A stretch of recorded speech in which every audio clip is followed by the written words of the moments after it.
चलिए अब चलते हैं, एक बार ये भी जान लेते हैं कि इसके निगेटिव पॉइंट्स को भी समझ लेते हैं कि नहीं ये फ्यूडलिज्म नहीं था। ठीक है, तो देखो जैसे आर एस शर्मा ने जो थ्योरी दी,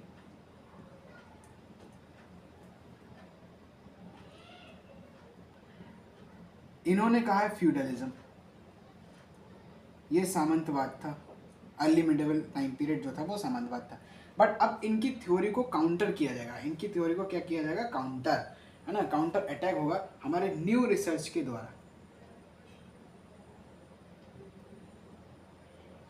इस पे न्यू रिसर्चर्स अपने अपने इनकी थ्योरी को काउंटर करेंगे। जैसे इसमें आप लोग नाम याद रख सकते हो, B D Chattopadhyay, B D Chattopadhyay का नाम आप लोग याद रख सकते हो, है ना। इसी के साथ साथ मतलब मेंस में कोट करने में आसानी होगी। अब देखो, अब ये कह रहे हैं कि नहीं ये फ्यूडलिज्म नहीं था, सामंतवाद नहीं था। क्यों नहीं था? क्योंकि आप कह रहे हो कि यहाँ पे देखो लॉन्ग, सीधे आप ये कह रहे हो कि हमें यहाँ पे इस टाइम पीरियड के दौरान, यानी कि जो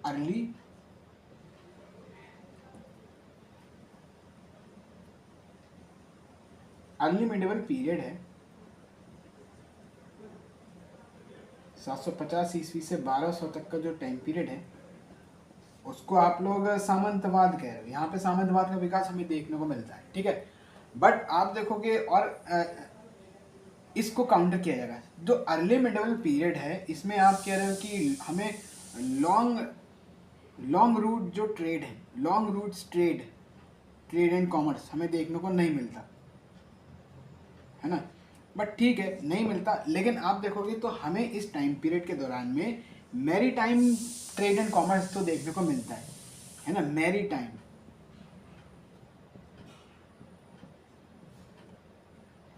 मतलब समुद्री यात्राओं के द्वारा आप देखोगे हमें ट्रेड एंड कॉमर्स का डेवलपमेंट हमें होता हुआ नजर आता है। समुद्री यात्राओं के दौरान, समुद्र मार्ग में हमें यात्राओं से आप देखोगे समुद्री मार्ग के द्वारा कई यात्री हमें भारत से आते हुए नजर आएंगे, है ना।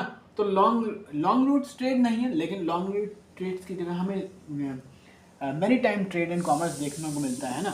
और आप देखो, हाँ मानते हैं कि भाई इनका मानना था कि हाँ देखो, इनका मानना था कि हाँ वाकई में आप देखो कि यहाँ पे जो पोर्ट्स का जो हमारे एंशियंट इंडियन हिस्ट्री के अंदर प्राचीन भारत के अंदर जो हमारे पोर्ट्स थे, जैसे ताम्रलिप्ति, ठीक है, ताम्रलिप्ति,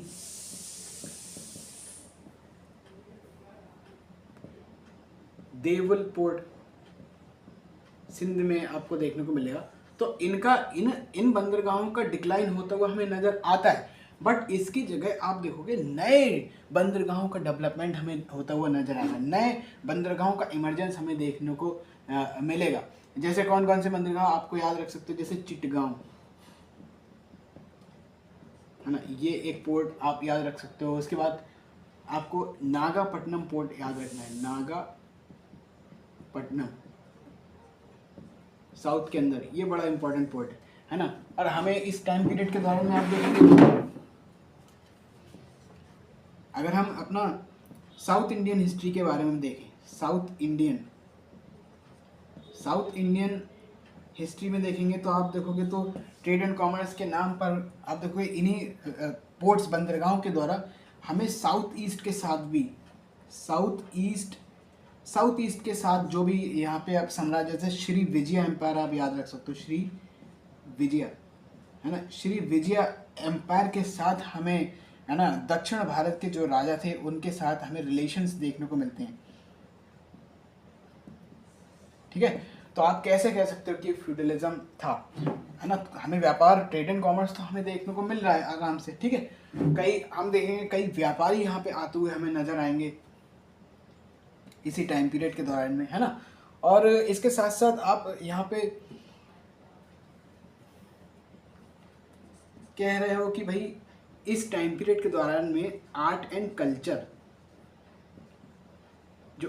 कल्चरल वाला जो पार्ट था, कला और संस्कृति के रूप में भी हमें काफ़ी डेवलपमेंट हमें होता हुआ नज़र आता है ना। तो जैसे इसमें आप देखोगे कई राजा थे दक्षिण भारत के जिन्होंने कई आप देखोगे विशाल मंदिरों का निर्माण कराया था, है ना, विशाल मंदिरों का निर्माण कराया था। और आपको पता है ये टेम्पल टाउन का काम करते हैं, है ना, राजा के लिए ये टेम्पल टाउन का काम करते हैं। और टेम्पल टाउन का मतलब एक पूरी ये मंदिरों के आधार मंदिरों के आसपास आपने देखा होगा पूरा इकोनॉमी बेस्ड सिस्टम होता है ना, पूरे आसपास की जो इकोनॉमी है वो मंदिरों से ही आप समझ सकते हो कि आधारित होती थी। पूरा यहाँ इसके आसपास मार्केट डेवलपमेंट भी हमें देखने को मिलेगा, मार्केट डेवलपमेंट, ठीक है, मार्केट डेवलपमेंट भी हमें पूरा होता हुआ नजर आएगा, है ना। और जिसके लिए आप देखो एक शब्द भी हमें यहाँ पे बहुत फेमस है, जैसे मंडापिका। इसी टाइम पीरियड में मंडापिका शब्द का उल्लेख हमें मिलता है। मंडापिका शब्द जैसे मंडप से लिया गया है ना, जो विशाल जो मंडप होते थे मंदिरों के बीच में, और मंडप टेम्पल असेंबली के रूप में जहाँ पे लोग अपना जो भी था वो करते थे, है ना। तो मंडप से ही शब्द आया मंडापिका, है ना, मंडापिका यानी कि ये मार्केट्स के लिए यूज़ होने वाला शब्द था इस टाइम पीरियड के दौरान। और मंडापिका ये बिग मार्केट्स जो होती थी उसके लिए यूज़ होने वाला ये शब्द हमें कई बार देखने को मिलता है। तो मार्केट्स का डेवलपमेंट हो रहा है, तो हम ये कैसे कह सकते हैं कि फ्यूडलिज्म था, है ना, फ्यूडलिज्म नहीं था। आर्ट एंड कल्चरल रूप में यदि हम देखेंगे तो हमें फ्यूडलिज्म नज़र नहीं आता, ठीक है। तो समझ में आया इतना?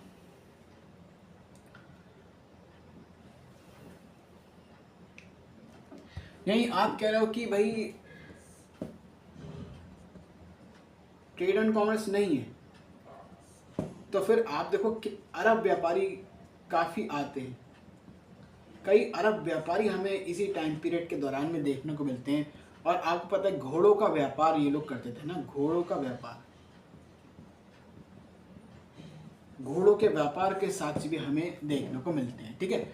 और आप ये कह रहे हो कि कहीं ना कहीं जो समाज है वो डिक्लाइन में चला जाता है ना फ्यूडलिज्म के अंतर्गत। बट आप समाज डिक्लाइन में कैसे चले? समाज में प्रॉस्पेरिटी तो थी, प्रॉस्पेरिटी यानी कि समृद्धता तो थी, समृद्ध था समाज, राजा भी कई स्ट्रांग था। अरे जब राजा स्ट्रांग है तभी तो वो विशाल मंदिरों का निर्माण करवा पाएगा, है ना। पूरी इकोनॉमिक जो बेस्ड सिस्टम है वो पूरा आप देखो इसके maritime trade and commerce पर आधारित है, तो राजा तो स्ट्रांग है ही। अब जब किंग स्ट्रांग है, किंग स्ट्रांग होने का मतलब ही ये है कि वो इतने विशाल विशाल मंदिरों को डेवलपमेंट करवा पा रहे हैं, है ना।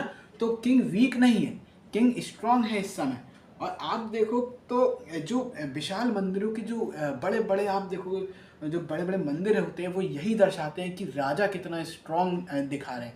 क्योंकि मंदिर जितना बड़ा होगा, जिस राजा के द्वारा वो बनवाया जा रहा होगा, तो उसका मतलब यही होता है कि भाई राजा काफ़ी स्ट्रांग है, ठीक है। तो आप देखोगे तो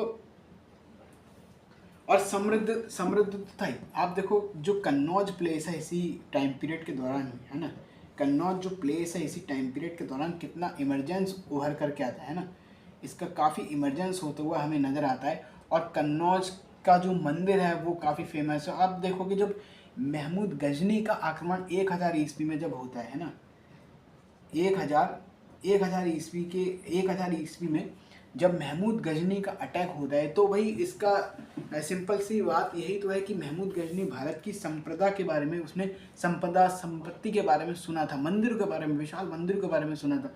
तो कहीं ना कहीं उसी को लूटपाट करने के लिए तो महमूद गजनी आता है ना। तो इसलिए हम कैसे कह सकते हैं कि भारत जो है डिक्लाइन में था, सेंट्रलाइजेशन था। इसलिए देखोगे तो ये वो कुछ चीज़ें हैं, जब आपसे ये पूछा जाएगा कि ये फ्यूडलिज्म नहीं था, जब आपको कहीं जस्टिफाई करने को मौका मिलेगा कि नहीं हम सामंतवाद नहीं था, ये कह सकते हैं, ठीक है। तो तब इन पॉइंटों को आप लोग लिख सकते हैं। तो आई होप आपको पूरा समझ में आया। तो ये अपना डे 1 था, पार्ट 1 था, और पार्ट 1 हमारा पूरा कंप्लीट होता है। अब हम अगले टॉपिक पर चले जाएंगे, जो कि हम लोग राजपूत वंश की उत्पत्ति के बारे में अब पढ़ेंगे। इसके आगे वाले चैप्टर में कुछ इसकी और भी समाज में सोशल कंडीशन है, महिलाओं की क्या स्थिति है, वो भी हम लोग थोड़ा सा देख लेंगे। है ना, इसी टाइम पीरियड के बारे में। तो हमारा अर्ली मिडेवल पीरियड चल रहा है, जो पहला चैप्टर था, जो हमने पहला चैप्टर लिखवाया था कि हमें क्या क्या पढ़ना होगा, तो वही चल रहा है अभी हमारा। इसके बाद हम राजपूत वंश पे चले जाएंगे, राजपूत के उदय को देखेंगे। फिर हम लोग फॉरेन इन्वेजन यानी कि तुर्कों का आक्रमण जब होता है और जब दिल्ली सल्तनत की स्थापना होती है, जैसे महमूद गजनी का आक्रमण जब होता है और मोहम्मद गौरी का जब आक्रमण होता है, ठीक है, तो उसको हम लोग पूरा डिटेल में पढ़ेंगे। तब तक के लिए बने रहिए। और डे 1 चैलेंज है और हम लोग को ये डे 50 तक पूरा करना है। तो मिलते हैं नेक्स्ट पार्ट में, ठीक है।